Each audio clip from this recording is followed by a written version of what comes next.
একজন honest custom অফিসারকে blackmail করে তার গার্লফ্রেন্ডকে স্নাইপারের নিশানা বানিয়ে একজন তাকে কল করে বলে আজকে আমার একটি সুটকেস আসছে এয়ারপোর্টে, যেটা কোনো রকম স্ক্যান ছাড়াই যাতে ভালোভাবে প্লেনে পৌঁছে যায় সেদিকে তোমাকে খেয়াল রাখতে হবে। আর যদি কোনো রকম বাধা আসে তাহলে তোমার গার্লফ্রেন্ড, তুমি আর এয়ারপোর্টের সবাই আজকে একসাথে মারা যাবে। কিন্তু ওই অফিসারের হুঁশ তখনই উড়ে যায় যখন সে জানতে পারে ওই সুটকেসে এমন একটি জিনিস রাখা রয়েছে যার কারণে প্লেনে থাকা 500 জন লোক একসাথে মারা যেতে পারে। কি করেই বা এই অফিসার এই বিপদ থেকে মুক্তি পাবে, চলুন দেখে নেওয়া যাক। সো এই ছেলেটির নাম ইথান আর এর সাথে যে আছে তার নাম নরা। কিন্তু এই ইথান স্বপ্নেও ভাবতে পারেনি আজকে তার সাথে এবং তার গার্লফ্রেন্ডের সাথে একটি ভয়ানক কাণ্ড হতে চলেছে। ইথান এবং ইথানের গার্লফ্রেন্ড একই এয়ারপোর্টে চাকরি করে।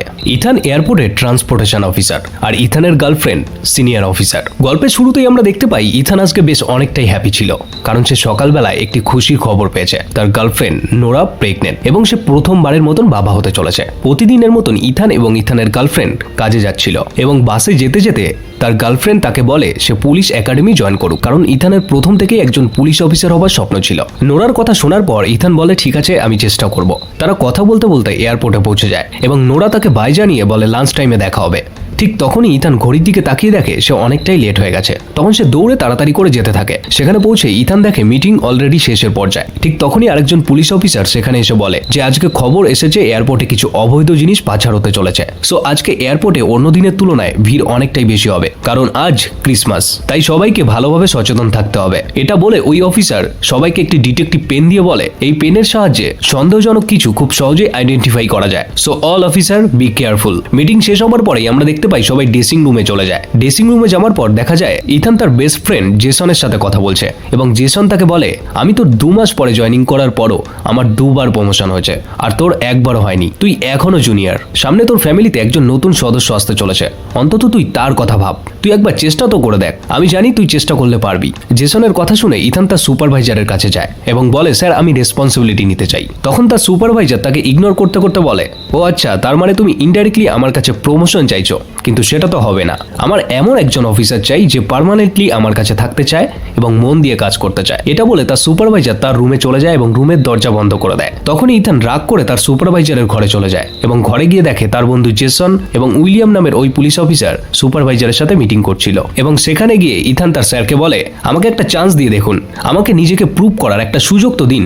আমাকে যদি একবারও সুযোগই না দেন আপনি, তাহলে আমাকে যাচাই করবেনই বা কি করে? আমাকে একবার মেশিনে বসান, একবার চান্স তো দিয়ে দেখুন, আমি আপনাকে নিরাশ করব না। তখন জেসন বলে স্যার ইথানকে আমার জায়গায় দিয়ে দিন, ইথানকে প্রুভ করার একটা সুযোগ দিন আজকে। তখন সুপারভাইজারও রাজি হয়ে যায় এবং ইথানকে জেসনের জায়গায় ডিউটি করতে দেওয়া হয়। অন্য দিনের তুলনায় আজকে ইথান অনেক খুশির সাথে কাজ শুরু করে এবং মন দিয়ে কাজ করতে থাকে। কিছু সময় কাজ করার পর একটি মেয়ে ইথানকে ডেকে বলে এই জিনিসটি আমার নয় এবং ইথান সেটা হাতে নেবার সাথে সাথেই ইথানের ফোনে একটি মেসেজ আসে এবং মেসেজে লেখা থাকে ব্লুটুথ ডিভাইসটি কানে নাও ইথান। ইথান একটু অবাক হয়ে চারিদিকে তাকিয়ে সেটা কানে নেয়। কানে নেবার পর মার্কো নামের একজন ব্যক্তি বলে ওঠে ইথান আজকের দিনটা তুমি কোনোদিন ভুলতে পারবে না, তাই আমি যেমনটা বলবো সেই অনুযায়ী তুমি যদি পারফেক্টলি কাজ করো তাহলে হয়তো খুব তাড়াতাড়ি তুমি আজকের দিনটা ভুলে যাবে। তাই আমি যা যা বলছি সেই অনুযায়ী কাজ শুরু করো। আমার একজন লোক তোমার লেনে ফ্লাইট 1815 যাওয়ার জন্য একটি সুটকেস নিয়ে আসবে আর আমি চাই তুমি ওই সুটকেসটি মেশিনে দাঁড় না করিয়ে ছেড়ে দাও, কারণ আমার একজন স্নাইপার শুটার তোমার গার্লফ্রেন্ডের মাথায় এইম করে আছে স্নাইপার নিয়ে, যে কোনো মুহূর্তেই গুলি চলতে পারে। ইথান মার্কো নামের ওই ব্যক্তির সাথে কথা বলতে বলতে কিছুটা ভয় পেয়ে ঘাবড়ে যায়। ইথান তখন লুকিয়ে টেবিলের নিচে ফোন নিয়ে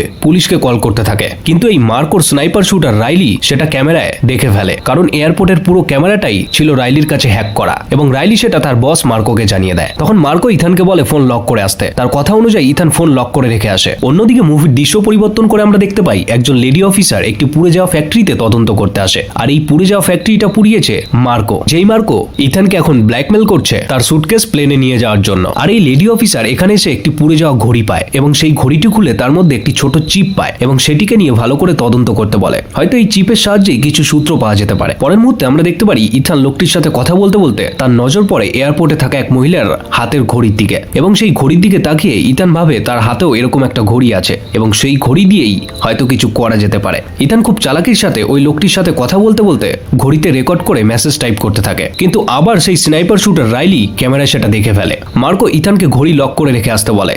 ইথান ঘড়িটি লক করে রেখে এসে তার সিটে বসে। কিছু সময় বাদে মার্কোর সাথে কথা বলতে বলতে এয়ারপোর্টের হওয়া আওয়াজ ব্লুটুথ ডিভাইসে শুনতে পায় ইথান ইথান তখন বুঝতে পারে যেই লোকটি ব্ল্যাকমেল করছে তাকে সেই লোকটি হয়তো এয়ারপোর্টেই রয়েছে এবং সেই আওয়াজ কোন দিক থেকে আসছে সেটা ভালোভাবে দেখতে থাকে।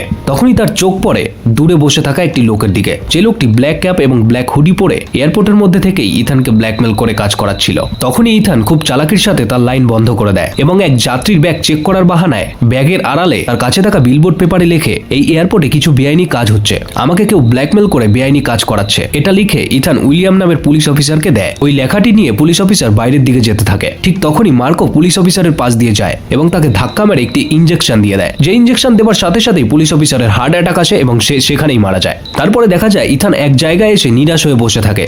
ঠিক তখনই মার্কো সেখানে আসে এবং এসেই ইথানকে বলে, যদি আর কাউকে মারতে না চাও আর কারোর যদি জান নিতে না চাও তাহলে বেশি চালাকি করো না, তুমি যত বেশি চালাকি করবে তত বেশি বেশি করে লোক মরবে। কিছুক্ষণের মধ্যে লাল বেসবল ক্যাপ পরা একজন লোক তোমার লেনে আসবে সুটকেস নিয়ে, তোমার কি করতে হবে সেটা তুমি ভালো করে জানো। পরের মুহূর্তেই ইথান যখন তার জায়গায় আবার ডিউটি করতে আসে দেখা যায় তার সুপারভাইজার তার জায়গায় জেসনকে বসিয়ে দিয়েছে এবং তার সুপারভাইজার বলছে আজকে জেসন ওখানেই ডিউটি করবে, কারণ আজকে ক্রিসমাসের জন্য এয়ারপোর্টে অনেক ভিড় হয়েছে, তুমি সামলাতে পারবে না, তুমি অন্য দিকটা ডিউটি করবে, আবার কাল থেকে তুমি জেসনের জায়গায় বসবে। তখনই ব্লুটুথে কানেক্ট থাকা মার্কো বলে ওঠে, কিছুক্ষণের মধ্যেই আমার লোক এয়ারপোর্টে ঢুকবে আর জেসনের জায়গায় গিয়ে তোমাকে বসতে হবে, তুমি কি করে বসবে সেটা তোমার ব্যাপার। আমার লোক এয়ারপোর্টে আসার আগেই তুমি যদি ওই সিটে গিয়ে না বসো এবং তুমি যদি তোমার বন্ধুকে ওই সিটের থেকে না সরাও তাহলে আমি তোমার বন্ধুকে দুনিয়া থেকে পুরোপুরি সরিয়ে দেবো। তখন ইথান কি করবে বুঝতে না পেরে তার মাথায় একটা আইডিয়া আসে। সে কফির সাথে অ্যালকোহল মিশিয়ে জেসনের কাছে যায় এবং সেখানে গিয়ে বলে যে তার ফোন নিচে পড়ে গেছে এবং জেসন যখনই নিচে ঝোঁকে ফোন দেখার জন্য সে তার কফির গ্লাসটা পাল্টে দেয়। তখন মার্কো চালাকির সাথে সুপারভাইজারকে গিয়ে বলে আপনার অফিসার ড্রিঙ্ক করে ডিউটি করছে এবং সুপারভাইজার সেখানে যায় এবং সেখানে গিয়ে জেসনকে বলে তুমি ডিউটিতে বসে ড্রিঙ্ক করছো, এটা বলে জেসনকে ওই জায়গা থেকে সরিয়ে দেয় এবং ইথানকে বলে ওখানে বসতে এবং ইথান সেখানে এসে তার সিটে বসে। তখন তার একজন কলিগ তাকে বলে জেসনকে ডিউটি অবস্থায় ড্রিঙ্ক করতে দেখে ফেলে সুপারভাইজার তাকে চাকরি থেকে তাড়িয়ে দিয়েছে। তার কথা শুনে ইথানের অনেক খারাপ লাগে তার বন্ধু জেসনের জন্য, কিন্তু তার কাছে কিছু করার ছিল না। সে যদি ওই সিট থেকে তাকে না সরাতো তাহলে হয়তো মার্কো তাকে মেরেই ফেলতো। এসব ভাবতে ভাবতে ইথান আবার কাজ শুরু করে। ঠিক তখনই দেখা যায় সেই লাল ক্যাপ পরা ছেলেটি সুটকেস নিয়ে এয়ারপোর্টে চলে এসেছে। কিছু সময় বাদেই সে সুটকেসটি লেনের মধ্যে দিয়ে দেয় এবং ইথান সুটকেসটি দেখে বুঝতে পারে ওই সুটকেসের মধ্যে বোম রয়েছে। সেটা দেখে ইথান ভয়ে ও রাগে হতভম্ব হয়ে যায়, কারণ ওই সুটকেসের জন্যই প্লেনের মধ্যে থাকা এতগুলো লোক আজকে একসাথে মারা যাবে। তারপরেই দেখা যায় ইথান ওয়াশরুমে ফোন নিয়ে এসে কিছু একটা করতে চায়, কিন্তু তার ওয়াশরুমে আসার সাথে সাথেই তার পিছনে সেই লোকটি এসে ইথানকে গান দেখিয়ে বলে তোমার ফোনটা আমাকে দিয়ে দাও আর প্লেন টেক অফ না হওয়া পর্যন্ত আমি যেমনটা বলছি সেরকম ভাবে কাজ করতে থাকো। অন্যদিকে দেখা যায় আবার সেই পুলিশ অফিসার এলিনাকে। এই পুলিশ অফিসার এলিনা পুড়ে যাওয়া সেই ফ্যাক্টরি নিয়ে যখন তদন্ত করছিল সেই তদন্ত করতে করতে একটি নামের সন্ধান পায়, যেটার নাম নবাচক। আর এই নবাচক নামের সন্ধান সেই পুড়ে যাওয়া ফ্যাক্টরিতে পড়ে থাকা ঘড়ির রেকর্ডের মধ্যে থেকে পায়। এই নবাচক হলো সেটাই যেটা ওই সুটকেসের বমের মধ্যে রয়েছে। আসলে এই নবাচক একটি বিষাক্ত গ্যাস, যেই গ্যাসের কারণে হাজার হাজার মানুষ মিনিটের মধ্যেই মারা যেতে পারে। কিন্তু এই নবাচক শহরের কোথায় আছে এই অফিসার এলিনা এখনো সেটা খুঁজে বার করতে পারেনি। তখনই তার এক সহকর্মী তাকে এসে জানায় তাদের কাছে একটা কল এসেছিল এয়ারপোর্ট থেকে ইথান নামের একজনের, কিন্তু সে ফোন করে কথা বলেনি এবং তারপরেই তার ফোনটা কেটে গিয়েছিল। তখনই এই অফিসারের সন্দেহ হয় এবং সে পুলিশ ফোর্স পাঠিয়ে দেয় এয়ারপোর্টে। পুলিশ ফোর্সের টিম এয়ারপোর্টে এসে সব লাইন বন্ধ করতে বলে এবং কিছু সময়ের মধ্যেই সব লাইন বন্ধ করে দেওয়া হয়। আর এয়ারপোর্ট সিকিউরিটি অফিসারদের বলা হয় পুরো এয়ারপোর্ট চিরুনি তল্লাশি করার জন্য। ঠিক তখনই দেখা যায় সিকিউরিটি সুপারভাইজার সেই লাল ক্যাপ পরা মেথিওর ব্যাগ চেক করার জন্য তাকে নিয়ে যেতে থাকে এবং মার্কো ইথানকে জিজ্ঞাসা করে আমার লোককে কেন নিয়ে যাচ্ছে ব্যাগ চেক করার জন্য। ইথান তখন বলে আমি জানি না কেন নিয়ে যাচ্ছে, আমি আর তোমার কথা মতন কাজ করতে পারবো না। এটা বলে ইথান ব্লুটুথটি কান থেকে খুলে দৌড়ে নোরার কাছে চলে যায় এবং নোরাকে গিয়ে বলে আমাদের এখনই এখান থেকে চলে যেতে হবে, তাড়াতাড়ি চলো। ঠিক তখনই ইথান খেয়াল করে নোরার মাথায় স্নাইপারের লাল রেজার লাইটের নিশানা এবং ইথান সেটা দেখে ব্লুটুথটি কানে নিতেই মার্কো বলে ওঠে মুখ খুললেই তোমার গার্লফ্রেন্ডের মাথার খুলিও খুলে যাবে, তোমার হাতে 3 সেকেন্ড সময় আছে। নোরাকে কিছু না বলেই এখান থেকে চলে যাও 3 সেকেন্ডের মধ্যে। এবং পরের সিনে আমরা দেখতে পাই ইথান হতাশ হয়ে ওয়াশরুমে মুখ ধুচ্ছিল। তখনই সেই মার্কো পিছন দিয়ে এসে ইথানকে মারতে থাকে। কিছু সময় মারামারি হবার পর লোকটি পিছন দিয়ে ইথানের গলা চেপে ধরে। ইথান তখন চালাকির সাথে মার্কোর পকেটে থাকা গানটি নিয়ে মার্কোর দিকে ধরে বলে তোর লোককে বল নোরার দিক, তারপর আমি তোকে পুলিশের কাছে নিয়ে যাব। তখনই মার্কো বলে ঠিক আছে আমি করছি। এটা বলে তার পকেট থেকে সে ফোন বার করে সেই সুটকেসের বোম অ্যাক্টিভ করে দেয় এবং অ্যাক্টিভ করে দিয়ে বলে 10 মিনিটের মধ্যে এয়ারপোর্টে থাকা সমস্ত লোক মারা যাবে। যাবে, কারণ এটা অ্যাক্টিভ হয়ে গেছে। ইথান তখন মার্কোর গলায় গান ঠেকিয়ে বলে ওটাকে ডিঅ্যাক্টিভেট করতে। মার্কো তখন বলে আমি চাইলেও এটা ফোন থেকে আর ডিঅ্যাক্টিভেট করা যাবে না, আর তুমি যদি চাও এয়ারপোর্টে সবাই বেঁচে থাকুক তাহলে এখনই তোমাকে ওই সুটকেসের কাছে যেতে হবে, ওখানে গিয়ে তোমাকে ওটা ডিঅ্যাক্টিভেট করতে হবে। ইথান তখন ভয় পেয়ে দৌড়ে সেই ঘরে পৌঁছায় যেখানে তার সুপারভাইজার সেই সুটকেসটি খোলার চেষ্টা করছিল। ইথান সুপারভাইজারের দিকে গান দেখিয়ে বলে স্যার আপনি এখান থেকে সরে যান, আমাকে কাজ করতে দিন। তখনই ফোনে থাকা মার্কো বলে সুপারভাইজারকে মেরে ফেলাতে, কারণ সে যদি বেঁচে থাকে তাহলে সুটকেসের কথা সবাই জেনে যাবে। এবং ইথান তখন বলে আমি আমার স্যারকে মারতে পারবো না, আমাকে দিয়ে এই পাপ কাজ করিও না। এবং ইথান গুলি চালায় না। তখনই সেই ঘরে থাকা লাল ক্যাপ পরা ম্যাথিও নামের ছেলেটি একটি পেন নিয়ে সেই সুপারভাইজারের গলায় ঢুকিয়ে দেয়। তখনই ইথান ম্যাথিও নামের সেই ছেলেটির কলার চেপে ধরে এবং সেই ছেলেটির কলার চেপে ধরতেই ছেলেটি ভয় পেয়ে বলে ওঠে আমাকে মেরো না, আমি কিছু জানি না, আমার ভাইকে কিডন্যাপ করে আমাকে দিয়ে এই কাজ করাচ্ছে। ইথান তখন বুঝতে পারে ম্যাথিও নামের এই ছেলেটিও তার মতনই ব্ল্যাকমেলের শিকার হয়েছে। তখনই ফোনের ওপাশ থেকে মার্কো বলে ওঠে আর কথা বলার সময় নেই, টাইম প্রায় শেষ হয়ে এসেছে, তাড়াতাড়ি ওটাকে ডিঅ্যাক্টিভেট করো, নয়তো কিছু মিনিটের মধ্যেই ওটা ব্লাস্ট হবে। ইথান তখন মার্কোর বলা কোড অনুযায়ী সুটকেসটি খোলে এবং সেটিকে খুলে ডিঅ্যাক্টিভেট করে। তারপর মার্কো বলে লাশটাকে সরিয়ে আবার কাজ শুরু করে দাও তোমরা, কারণ হাতে বেশি সময় নেই, কিছু সময়ের মধ্যেই প্লেন ছাড়ার সময় হয়ে যাবে। পরের সিনে আমরা দেখতে পাই ইথান এবং ম্যাথিও ব্যাগগুলো নিয়ে যাচ্ছিল। ঠিক তখনই মার্কো ম্যাথিওকে পার্সোনালি কল করে এবং কল করে বলে ইথানকে মেরে ফেলার জন্য। তখন ম্যাথিও গান বার করে ইথানকে গুলি মারতে যায় এবং ইথান সেই রুমে থাকা মিররে সেটা দেখে ফেলে। সেটা দেখার পর সেখানে ম্যাথিও এবং ইথানের অনেক সময় ধরে মারামারি চলে এবং ম্যাথিও ইথানকে অনেক সময় ধরে মারার চেষ্টা করে। ম্যাথিও অনেকগুলো গুলি চালায় ইথানের উপর। ঠিক তখনই একটি গুলি রিফ্লেক্ট হয়ে উল্টো ম্যাথিওর দিকে এসে লাগে এবং ম্যাথিও সেখানেই মারা যায়। ইথান তখন ম্যাথিওর ফোন নিয়ে নোরাকে কল করে। নোরা বিজি থাকার কারণে কল রিসিভ করে না। তখন সে অ্যাডিকে মেসেজ করে এবং মেসেজ করে বলে নোরা অনেক বিপদের মধ্যে আছে, একটা সাদা গাড়ি যে গাড়িটার মধ্যে রেডি টেডি লেখা আছে সেই গাড়িটা নোরাকে মারার জন্য এয়ারপোর্টে আসছে এবং কিছু টেররিস্ট আজকে প্লেনের মধ্যে বোম ব্লাস্ট করতে চলেছে। অ্যাডি তখন অবাক হয়ে যায় এবং নোরাকে মেসেজ দেখায়। নোরা মেসেজ দেখে ইথানকে বারবার কল করতে থাকে, কিন্তু ইথানের ফোন কাছে না থাকায় ইথান কল রিসিভ করতে পারে না। ঠিক তখনই নোরা খেয়াল করে সেই রেডি টেডি লেখা গাড়িটি এয়ারপোর্টে এসে পৌঁছেছে তাকে মারার জন্য। নোরা গাড়িটি দেখে পালাতে থাকে। পরের সিনেই আমরা দেখতে পাই সেই লেডিস অফিসার এয়ারপোর্টে এসে পৌঁছায় এবং সেখানে পৌঁছে বলে ইথান বলে যেই অফিসার আছে তার সাথে আমাকে এখনই দেখা করাও। অন্যদিকে দেখা যায় মার্কো জিপিএস ট্র্যাকারের সাহায্যে সেই সিক্রেট জোনে চলে এসে তার ব্যাগ খুঁজতে থাকে। তখনই সে ইথানকে পালাতে দেখে পিছন থেকে গুলি মারে এবং তাকে বলে সুটকেসটা দিয়ে দিতে।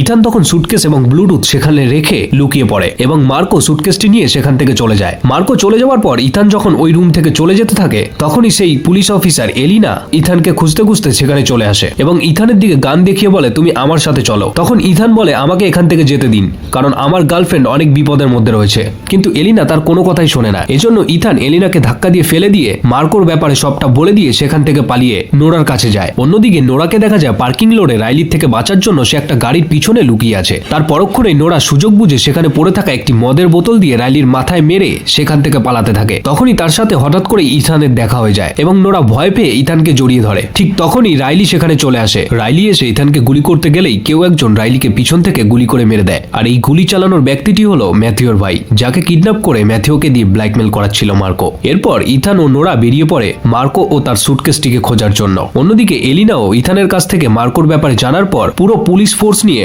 মার্কোকে খুঁজতে থাকে। কিন্তু মার্কো ততক্ষণে প্লেনে উঠে গিয়েছিল এবং মার্কো যখন তার সুটকেসটি রাখতে যায় তখন সে খেয়াল করে তার ওই সুটকেসের মধ্যে একটি বারকোড লাগানো আছে। আসলে মার্কো যখন ইথানকে তার সুটকেসটি রেখে দিতে বলেছিল তখন ইথান অন্য একটি সুটকেসের বারকোড ওই সুটকেসে লাগিয়ে দেয়, যাতে খুব সহজেই সুটকেসটি কোথায় আছে সেটা খুঁজে পাওয়া যায়। এবং মার্কো যখন তার সুটকেসটি উপরে রাখতে পারছিল না তখনই প্লেনের একজন কর্মী এসে সুটকেসটিকে প্লেনের কার্গোর মধ্যে রাখতে চায় এবং সুটকেসটি প্লেনের কার্গোর মধ্যে রাখার জন্য যখনই সেই কর্মী সুটকেসের মধ্যে থাকা ওই বারকোডটি স্ক্যান করে তখন ইথান ও নোরা কম্পিউটার সিস্টেমে দেখতে পায় মার্কো কোন প্লেনে যাচ্ছে। তখনই নোরা ওই প্লেনকে থামানোর জন্য কন্ট্রোল অফিসে কল করতে থাকে, কিন্তু ইথান নোরাকে বাধা দিয়ে বলে আমরা যদি ওই প্লেনটিকে থামাই তাহলে মার্কো সবটা বুঝতে পেরে যাবে এবং সে বুঝতে পেরে সুটকেসে থাকা বিষাক্ত গ্যাসটি প্লেনের মধ্যে ছেড়ে দেবে, যার কারণে প্লেনে থাকা সবাই মারা যাবে। সবথেকে ভালো হবে আমি যদি ওই প্লেনে গিয়ে ওটাকে ডিঅ্যাক্টিভেট করি। এটা বলেই ইথান দৌড়ে সেই প্লেনের দিকে যেতে থাকে। অন্যদিকে দেখা যায় পুলিশ অফিসার এলিনা খবর পায় মার্কো যেই প্লেনে উঠেছে সেই প্লেনটি ওয়াশিংটনে যাচ্ছে এবং ওই প্লেনের মধ্যেই আছেন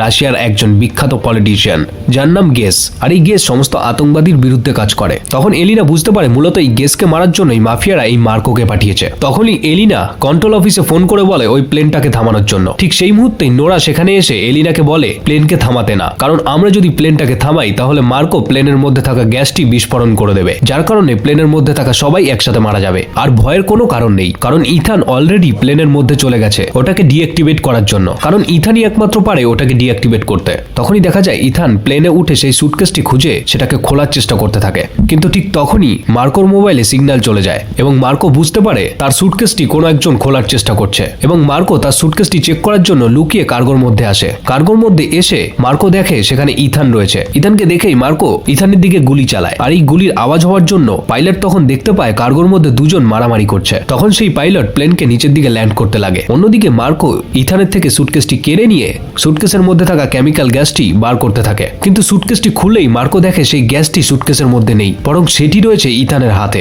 এরপরে ইথান এবং মার্কোর কিছু সময় ধরে মারামারি চলে। তারপরে ইথান প্লেনের কার্গোর মধ্যে থাকা একটি খালি ফ্রিজের মধ্যে মার্কোকে ঢুকিয়ে দেয় এবং সেই কেমিক্যালটিও সেই ফ্রিজের মধ্যে ভেঙে ফেলে এবং সেই বিষাক্ত গ্যাসটি পুরোপুরি ফ্রিজে ছড়িয়ে পড়ে মার্কো সেখানেই মারা যায়। তারপরেই প্লেনটি নিচে ল্যান্ড করে এবং সমস্ত যাত্রী নিরাপদে প্লেন থেকে বেরিয়ে আসে। তখনই পুরো পুলিশ ফোর্স সেখানে চলে আসে এবং তারা এসে ইথানকে ধরে নিয়ে যেতে চায়। তখনই ওই অফিসার এলিনা পুলিশ ফোর্সকে বাধা দিয়ে বলে ওকে যেতে দাও, কারণ ওর কারণেই আজকে এতগুলো মানুষ বিপদ থেকে মুক্ত। এরপর এলিনা ইথানকে বলে তুমি সুস্থ হলে আমার সাথে দেখা করবে। তারপরে আমরা 1 বছর পরের একটি সিন দেখতে পাই, যেখানে দেখা যায় নোরার একটি ছোট্ট বেবি হয়েছে এবং নোরা ও ইথান তাদের পছন্দের একটি জায়গায় ঘুরতে যাচ্ছে এবং এলিনা ইথানের সাহসিকতার জন্য তাকে পুলিশের চাকরি দিয়েছে। তারপরে আমরা ইথানের বন্ধু জেসনকে দেখতে পাই, সেও তার চাকরি ফিরে পেয়েছে। এখানে এই সুন্দর গল্পটি শেষ হয়ে যায়। সো গাইস, ভিডিওটি ভালো লাগলে অবশ্যই একটি লাইক করে চ্যানেলটিকে সাবস্ক্রাইব করে দিয়ে যেও। দেখা হচ্ছে নেক্সট ভিডিওতে।